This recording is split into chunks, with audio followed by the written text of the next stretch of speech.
Jeptha Creed Bourbon, is it trash or treasure? Let's find out.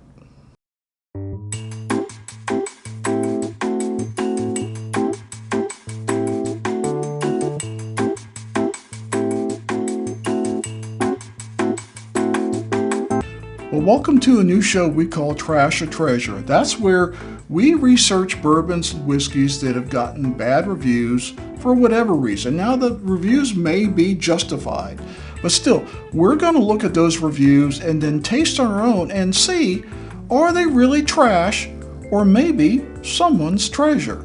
So tonight, it's all about Jeptha Creed. And I saw these appear recently in Georgia, and naturally I started doing my research. And one of the places I went to was Bourbon Culture. They had a review of it last March. And I noticed right away, says, and I'm quoting, "For me, I've never been able to convince myself to buy a bottle of theirs because of the consistently bad reviews I've read on previous releases."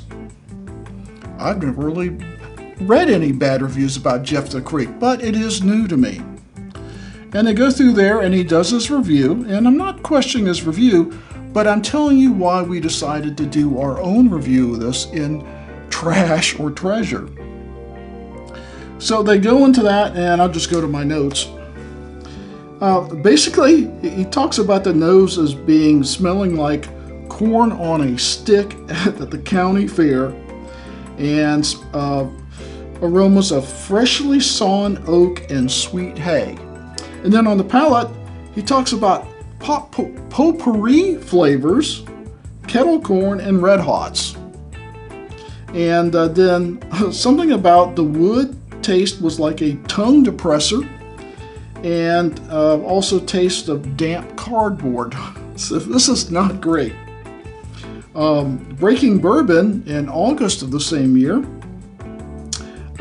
actually had some pretty good things to say to it, except for the nose. And they talk about it being smelling like a wet sponge, an orange creamsicle, and dried Kindle. I never actually smelled dry Kindle. I don't know if I smelled it in a bourbon what that would be, but orange creamsicle I get, and I don't know that that actually would be negative for me. But a wet sponge? I mean, we've all smelled a wet dish rag or sponge that, it's been sitting out a while and it's gross. So that wet sponge thing would really turn me off from buying this bourbon if I'd looked at Breaking Bourbon for a review. Now on the palate, they talk about brown sugar, charred oak, baking spices, light rye spice, all sounds pretty good. And I paraphrase this on their recommendation. This is paraphrased. "If you can get past the wet sponge, you might like this bourbon." Basically what the guy was saying. So he didn't have a rating system, but I mean, that was very prominent in his review, that this wet sponge on the nose, the aroma, was a real problem for him. And it was hard to get past. The taste, which he actually said was pretty good, if you can get past the wet sponge. So we're going to start off with I have a problem pronouncing it with the T, not Jeptha Creed. Born and raised, 100 proof. This is their bottled and bond bourbon, which means, 4 years, 1 distillery season, all that good stuff. You probably didn't hear that pop very well. It does smell pretty nice right out of the bottle. So we're gonna get on the right here. I have to say, I think this distillery opened in like 2016, something like that, or they first started bottling in 2016. I'll put the link to the distillery or to their website so you can read it on your own.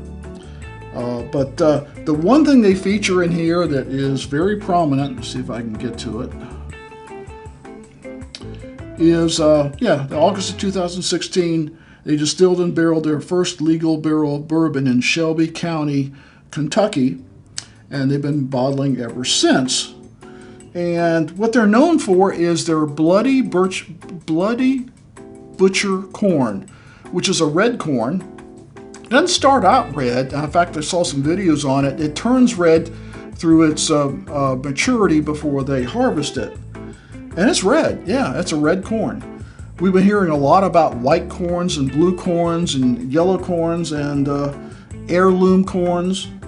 So this is from a red corn. And somewhere I've got the information about their mash bill. I'll put that on the screen for you. But let's not waste any more time and get right into the aroma for the bottled and bond. I'm looking for that wet sponge that Breaking Bourbon talked about.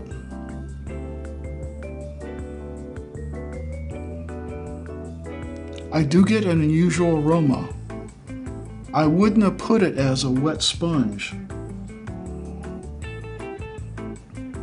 I get a little bit of an ethanol profile, and I would say a very sweet corn. I think one of the guys talked about kettle corn on the palate. I'm getting a kind of a kettle corn on the nose. A very sweet corn. Let's go to the palate. Cheers. That is different. That if it's the Bloody Butcher corn, it has got a almost a savory type sweetness to it, rather than a simple sweetness like you normally get from corn or bourbons that are corn forward. The nose thing doesn't bother me at all. It smells a little different, but it certainly is not objectionable. It's like, oh no, I'm not going to taste it. So I don't agree with that, but each palate, each nose is different, so I'm fine with them saying that. I just don't get it.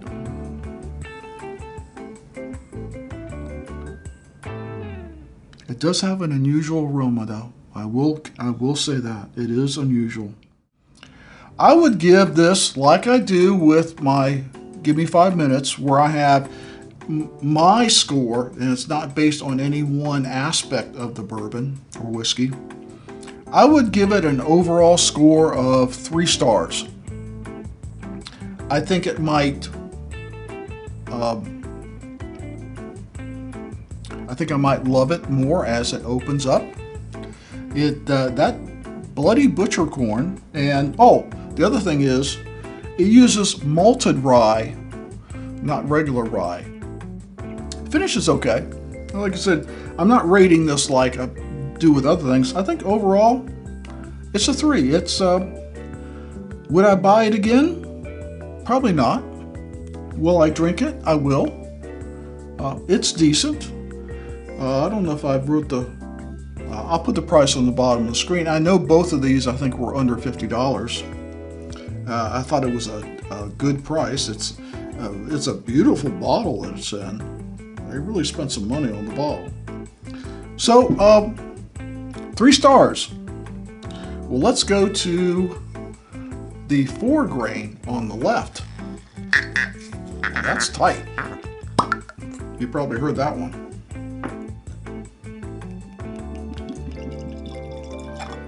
I like a good 4 grain. I've been having a hard time finding a good 4 grain because I know I'll get a lot of comments about this, but I'm not a fan of Frey Ranch. I think it's too grassy. It's too grain forward, too earthy, just not my thing. We're actually going to have a video trying to improve it. Our Frankenblend video that's coming up. Okay. This is, I mean, it's except for the labeling, it's the same exact bottle. It is a 4 grain. It does feature their Bloody Butcher corn. And let's see here. It's 98 proof, so very close to the other one. And I read somewhere, I thought that this was a 4-year-old 4 grain. We'll confirm that.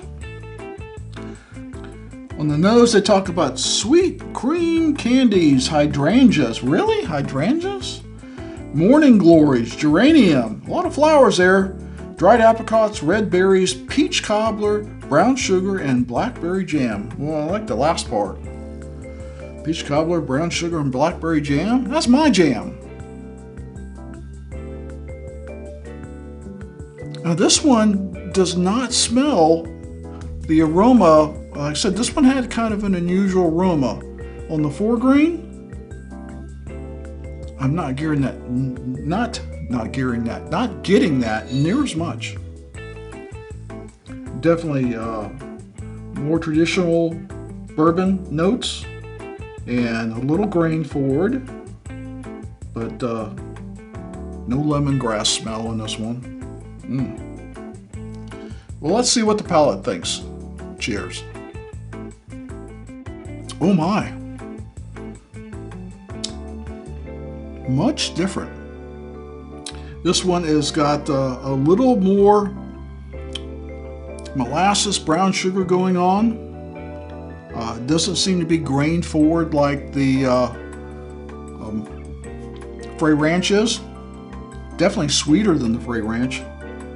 Definitely picking up vanilla and cinnamon. Wow, what do they say about the palate? Complex and rich with vanilla, nutmeg, clove, and toasted pecans. Let me see if I can find those pecans. I love toasted pecans. Complex and rich. I would tell you that they're dead on with that complex and rich. There's a lot of flavors going on here, and it is rich, and that vanilla and cinnamon comes right through. They don't even mention the cinnamon, but baking spices, big time. Sweet and rich, big time. I would say it's definitely in the top 5 4-grain bourbons that I have right now. Take one more taste and we're going to give it a score. I am going to give the 4-grain 4 stars. I thought about 3.5, but this is a very good 4-grain bourbon. It really ranks up there. And I would drink it any day over the Frey Ranch. And I'm not talking about the uncut. I'm talking about the regular Frey Ranch, which I don't know, is 90, 95, something like this. This 4-grain is 98. So we will definitely put this 4-grain in a updated blind with my other favorite 4-grains and just see how well it does. Near future, guys. Near future. So, the Bottled and Bond, 3 stars. The 4-grain, 4 stars. Is it trash or treasure? I would tell you that the Bottled and Bond is probably neither. What I call TNT. Neither trash nor treasure. TNT is somewhere in the middle there. It's got a kind of unique aroma and a little bit of a unique taste. I don't think it'll be for everybody, but for a Bottled and Bond under $50 bourbon, right in the middle. That's why I got 3 stars. The 4-grain, on the other hand, I say is a treasure. Under $50 for this taste profile, it's quite good. I would drink this anytime. I think the 4-grain bourbon, and it's not that bloody butcher corn. It's something else going on. It could be that because this had a higher percentage of that malted rye, that came through more, or just that the less bloody butcher corn and the adding of the wheat balanced it out. I couldn't tell you. So, our first episode of our first episode of Trash or Treasure, neither, and a treasure. If you have a bourbon or whiskey that you've been wondering about and you've been seeing negative reviews, and I want boatloads of negative reviews like I saw in this one. Really negative reviews. we're probably going to go out and try it for ourselves and let you know, is your bourbon trash or treasure? As always, please drink responsibly, never drink and drive, and we'll see you next time.